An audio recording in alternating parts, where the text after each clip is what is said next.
नमस्कार, मी सुवर्णा होम किचनमध्ये परत एकदा तुमचं अगदी मनापासून स्वागत. सगळ्या सबस्क्रायबरचे धन्यवाद, सगळ्या व्ह्यूअर्सचे मनापासून आभार. आजची व्हिडिओ खूप स्पेशल आहे. ती म्हणजे मी जो अनारशाचा बिझनेस करते ना त्याच्याबद्दलची आज व्हिडिओ आहे. तर बघा, हे मी घरगुती बनवलेला अनारशाचं पीठ आहे. त्याचा कलर बघा तुम्ही, किती सुंदर असा कलर आहे. हे पीठ पण आपल्याकडे विकायला आहे. असे हे अर्धा किलोचे पॅकेट आहेत. आणि तुम्हाला जर असं जास्तीचं हवं असेल तर आपल्याकडे असे मोठ्या पॅकेटमध्ये पण मिळेल. पीठ मी व्हॉट्सअप नंबर देणार आहे, त्याच्यावर तुम्ही हाय टाकून सगळ्या याचे रेट मला विचारू शकता. तर बघा, पिठाला आपल्याला दूध वगैरे काहीही लावायची गरज पडत नाही. अगदीच तुम्ही खूप दिवस फ्रीजमध्ये ठेवलं तरच तुम्हाला दूध वगैरे लावायची गरज पडते. आणि असं जर वाटलं पीठ कोरडं होतंय तर अगदी फक्त अर्धा चमचा दूध तुम्ही पिठाला लावू शकतात. साधारणतः आपल्या 1 किलोमध्ये 1 किलो पिठामध्ये 80 ते 90 अनारसे बसू शकतात. आता मी खूप छान असे अनारसे तुम्हाला करून दाखवणार आहेत. पीठ छान आपल्याला असं मळून घ्यायचं आहे. ते असं आमच्या तिथे सुट्ट असं छान तूप मिळतं.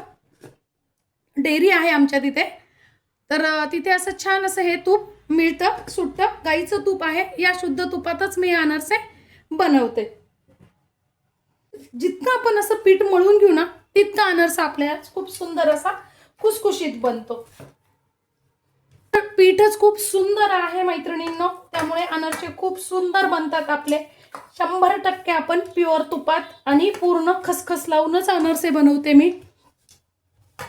तूप पण शुद्ध गाईचं तूप असतं. आता काय करायचं, आपल्याला अशा लाट्या करून घ्यायच्या आहेत. बघा, या पद्धतीने तुम्हाला ज्या पाहिजे त्या साईजमध्ये तुम्ही लाट्या बनवून घेऊ शकता. असे आपल्याला छान असे गुलाबजामला कसं आपण गोळे करतो तसे गोळे तयार करून घ्यायचे आहेत. पण वाणाचे म्हटलं ना तर साईज छोटीच ठेवली जाते, कारण 33 अनारसे आपण ज्यावेळेस देतो ना तर त्यावेळेस ते एवढे खाल्ले जाण्याचा प्रश्न असतो. त्यामुळे छोटे छोटेच असे आपण अनारसे वाणात देतो. अशा लाट्या करून झाल्या ना आपल्या, तर बघा इथे मी पूर्ण खसखस घेतलेली आहे. खसखस पण मी जी वापरते ना ती खसखस आहे चांगल्या कंपनीची खसखस आहे, प्युअर खसखस आहे. तर थोडंसं एकच थेंब बघा, इथे मी थोडंसं तूप घेतलेलं आहे. आपल्याला काय करायचंय, तुपाचा हात करून तुपाचा अगदी फक्त बघा मी बोटाला तूप लावलेलं आहे.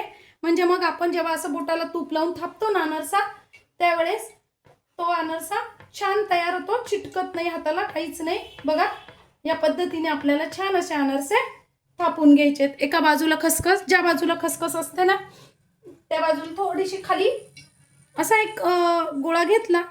बघा, या पद्धतीने आपण एक लाटी घेतली तर आपल्याला काय करायचं आहे, फक्त असं तुपाचा हात करून घ्यायचा आहे आणि ती लाटी गोल गोल अशी फिरवायची आहे. बाहेर जे अनारसे मिळतात ना तुम्हाला, तर ते लाटलेले अनारसे मिळतात. मी पूर्णपणे थापून अनारसे देते. थापून अनारसेची चव खूप छान लागते. आतून तो अगदी सॉफ्ट झालेला असतो. अनारसा उलटून वगैरे थापायचा नाहीये. बघा, ज्या बाजूने आपण ठेवतो ना त्याच बाजूने फक्त असा गोल गोल गोल गोल फिरवायचा आहे या पद्धतीने.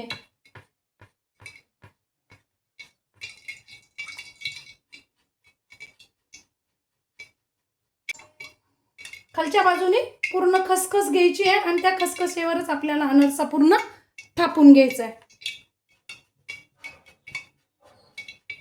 बघा, या पद्धतीने थापताना बघा खसखसीची जी बाजू असते ना ती वरती करायची आहे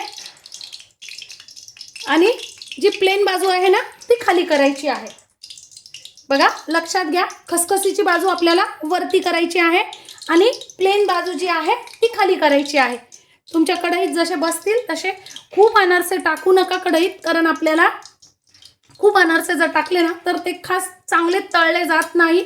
त्यामुळे काय करायचं आहे आपल्याला, बघा या पद्धतीने छान असे, अगदी गॅस स्लो आहे, मीडियम सुद्धा नाही, अगदी स्लो गॅसवर, बारीक गॅसवरच आपल्याला अनारसे, बघा अनारसे कढईत टाकल्यानंतर उलटा करायचा नाहीये, सगळ्यात महत्त्वाचं, नाही तर तुमची खसखसीची बाजू जी आहे ती जळून जाईल.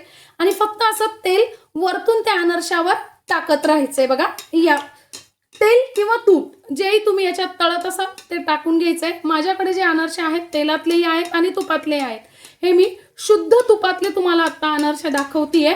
बघा, या पद्धतीने त्या अनारशावरती आपल्याला सारखं तूप सोडत राहायचंय.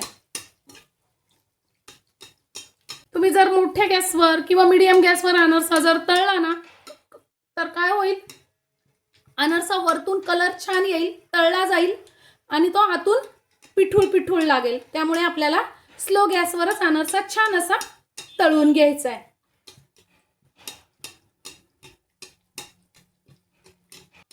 खूप छान आपले अनारसे तयार झालेले. पीठ जर चांगलं झालेलं असतं ना तर अनारसे खूपच छान तयार होतात. असे हे अनारसे आपल्याकडे तुम्हाला वाण पाहिजे असेल, एकच वाण पाहिजे असेल तसंही मिळेल, किंवा मग तुम्हाला अर्धा किलो 1 किलो पीठ पाहिजे असेल तेही मिळेल गुळाचं. आणि तुम्हाला जर अनारशाचं असे अनारसे तयार पाहिजे असतील ते पण आपल्याकडे अवेलेबल आहेत. बघा, मस्त असा कलर झालेला आहे चॉकलेटी. आता आपल्याला अनारसे काढून घ्यायचेत. अनारसे काढताना काय करायचंय, पूर्णपणे व्यवस्थित नितरून घ्यायचेत. बघा किती सुंदर, कलर पण खूप सुंदर आलेला आहे आणि जाळी पण खूप सुंदर पडलेली आहे. मस्त असे आपले अनारसे तयार आहेत. बघा, खमंग, कुरकुरीत, खुसखुशीत असे आपले अनारसे तयार झालेले आहेत. कलर पण खूप सुंदर आहे. याच पद्धतीचे अनारसे तुम्हाला मिळतील. जर तुम्हाला असे गुळाचे छान असे अनारसे घ्यायचे असेल तर मी एक वरती नंबर देते, त्यावर कॉन्टॅक्ट करू शकता तुम्ही. बघा, आपल्या अनारशाला जाळी पण खूप सुंदर पडलेली आहे, पूर्ण खसखस आहे. मी एक तुम्हाला तोडून पण दाखवते. बघा, आतमध्ये पण खूप जाळीदार असा आपला अनारसा तयार आहे, अजिबात कच्चा नाही. माझी व्हिडिओ ही रेसिपी तुम्हाला कशी वाटली कमेंट्समध्ये नक्की सांगा. चॅनलवर नवीन असाल तर चॅनलला लाईक, सबस्क्राईब आणि शेअर करा. धन्यवाद.